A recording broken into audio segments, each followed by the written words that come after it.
It was a chilly morning when Leon found what he thought was a lost kitten shivering under his porch. With a heart full of compassion, he gently scooped up the tiny, furry creature. Believing he had just saved a helpless animal, he nursed it back to health at home, feeling a sense of pride in his good deed. However, the visit to the vet for a routine checkup took an unexpected turn, as the vet's complexion turned a ghostly shade of white upon examining the kitten. The vet looked at the kitten closer. He was truly amazed by the strange creature's physique. It had a gray coat of fur and was extremely tiny still. It had no whiskers, something a normal kitten would usually have, but there was something else about this animal that was unusual. After a few minutes, the vet returned with shocking news. "I've called animal control." But what animal did Leon find in the woods? Why is the vet so interested in it? And why does animal control have to get involved? Before we start, smash the like button and make sure to subscribe if you haven't, and hit that notification bell so that you won't miss any new stories. Leon was out walking his dog when he suddenly froze and pointed his nose in a certain direction. They were already close to the house again. At first, Leon thought his dog had spotted a squirrel again, as he often did, so he tried to pull him away. But the dog resisted more than usual. He almost choked on his collar because he resisted so hard. Because of this, Leon figured this time his dog must have sensed something else, and the animal might even be hurt. His dog had never acted this way before, so it was probably important. "Sam, do you see something?" he asked. "Oh yeah, the dog's name is Sam, by the way." He heard a rustling sound coming from underneath his own porch and found a tiny kitten there. The animal wasn't making any noise and only barely moving. Leon crouched down and slowly removed the leaves and clutter covering the animal's body, trying not to startle it. He gasped when he noticed the size of it. The animal was barely bigger than his hands cupped together. It was dirty and skinny, and there was something else that caught his eye. The animal's facial structure looked different from the animals she knew. Its eyes were closed, probably from exhaustion, so Leon carefully picked it up and placed it in his jacket pocket. It was a strange kind of maternal way of acting, and Leon wondered why his dog, a male, would be so interested in the animal. His dog had never interacted with other animals than the animals they had in the area. Sometimes they would come across another dog owner, but Sam would never be interested. The only animals Sam was interested in were squirrels or ducks, or other wild animals he could chase. Leon always took his collar off when she was sure no other dogs were around and let him chase as much as he wanted. He didn't have the heart to actually do more than chase, so Leon didn't mind. He had grown up in the forest himself, and his old family dog used to do the same when they would go for hikes together as a family. Sadly, Leon's parents had passed shortly after one another a few years ago. That's when he adopted Sam. He didn't want to be so lonely all the time, but now it seemed they were becoming a family of 3. Well, Leon had to inspect the little creature first. He had no idea what it was, as it was curled up in a tight ball. First, he had to feed it and give it some strength. Then he would see what it would do. Once they were in the house, Leon immediately transformed a box he had left into a little safe zone for the animal. He lined the bottom with old blankets and placed the animal in the middle. In the corner, he placed a little bowl of milk and some crushed dog food on a plate. He had no idea what he was dealing with, but he figured dog food wouldn't be that bad. Now, all he could do was wait until the animal would wake up and start eating. Only, the animal didn't wake up. It was probably too weak. Leon had to think of another way to feed the sick animal. He eventually mixed some of the crushed dog food with the milk to make a smooth paste. Then he filled a syringe and slowly inserted it into the mouth of the animal. The animal was weak but clearly conscious as it tried to move its legs but could only wiggle them slightly. Leon fed the animal like this every 2 to 3 hours, and slowly the animal regained its energy. After a day or two, the animal began to move inside the box. Leon was ecstatic and couldn't keep his eyes off the animal. But that soon changed when the animal was strong enough to open its eyes. Leon gasped in shock when the animal slowly opened one eye and then the other. Its eyes were bright red and a little gooey from being shut so long. It looked horrendous, and he feared the animal could be very sick. But as the animal slowly got onto 4 legs, he noticed more strange things. The animal looked like a teeny tiny kitten but had almost no whiskers. Leon was very confused by the animal's appearance and doubted if this animal was fit to stay with them. One thing was sure, he had to take the animal to the vet. This was way beyond what he was capable of. The next day, Leon placed his dog Sam in the back seat and the animal, still in the box, on the passenger seat. It was a 2.5-hour drive to the city, so he packed snacks for the trip. But things didn't go smoothly. Sam got carsick, and Leon had to stop multiple times.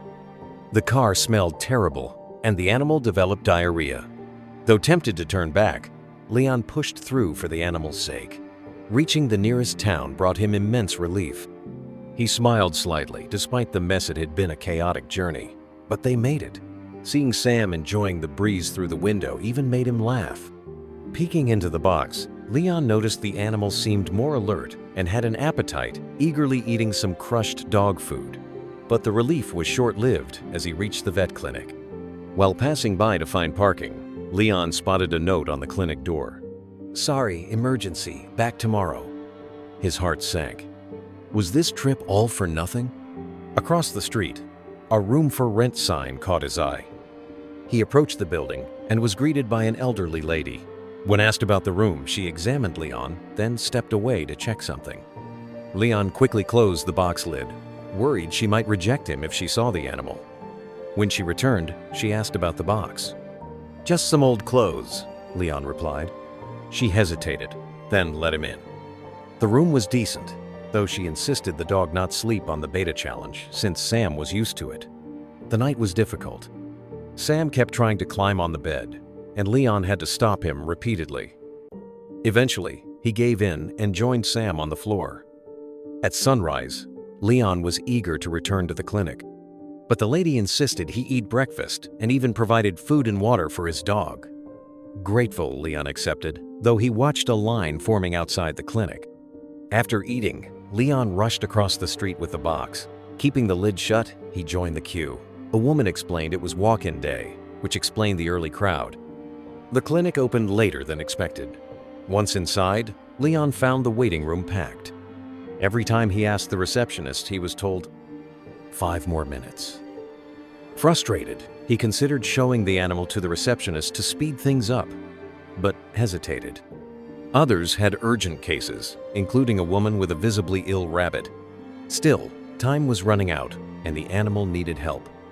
He slowly approached the desk, trying not to attract attention. But it was impossible to avoid the curious stares. The receptionist didn't look up until he cleared his throat. When she did, her expression shifted. "Please have a seat. The vet will be with you shortly," she said flatly. Leon steadied his voice and said, "I have something here that needs immediate attention." The receptionist glanced up, her expression unmoved. "You'll need to wait like everyone else, sir," she said flatly. Frustrated but trying to stay calm, Leon stepped back. Convincing her without causing a scene seemed hopeless. Just then, a veterinarian walked through the entrance. Leon saw his chance. The vet, a middle-aged man with a kind face, was caught off guard by Leon's urgency. "Can I help you?" he asked. Without hesitation, Leon replied, "Please, Dr. Johnson, I need you to look at something. It's extraordinary." He opened the box. Dr. Johnson's eyes widened in disbelief. He quickly pulled on gloves and motioned for Leon to follow him inside. Inside the exam room, Leon placed the box on the table. The animal, now very active, attempted to escape. The vet, now wearing double gloves, began examining it and asked Leon where he'd found it. Leon, puzzled, asked, "What did you mean by I'm not supposed to have it?" The vet didn't answer. As he picked up the animal, it panicked and scratched through both gloves. The vet quickly ordered Leon out of the room. Back in the waiting room, Leon became the center of attention. A boy approached, curious about the animal. But Leon could only admit he didn't know much either. Later, a woman in line struck up a conversation. "I thought it was a sick kitten," Leon explained. "But now, I'm not so sure." Her shocked expression made him uneasy. He immediately regretted saying anything. If she panicked, she could call animal control or worse. Before things escalated, Dr. Johnson reappeared and called Leon back. His heart pounded. Would he lose the animal? Or finally get answers? Leon followed him into the room again. He looked down at his dog, Sam, imagining the three of them living peacefully in the woods. But the vet's serious expression pulled him from the daydream. "What's going on?" Leon asked. "Why can't I have this animal?" The vet suddenly smiled, easing the tension. "Sorry for the confusion," he said. "I meant I didn't know what it was yet, not that you weren't allowed to have it." Leon leaned forward. "So what is it?" "It's a baby galago," the vet revealed. "They're very rare and not native here. It's a miracle it survived." Leon was stunned. He had unknowingly rescued a wild, exotic animal. Dr. Johnson explained that while the galago was in good health, it required specialized care and eventually needed to be returned to its natural habitat. Keeping it wasn't an option. Leon was deeply disappointed but understood. He cared too much about the creature to risk its well-being. So, after a heartfelt goodbye, Leon left the galago at the clinic and returned to his life with Sam, just the two of them again, carrying a memory they'd never forget.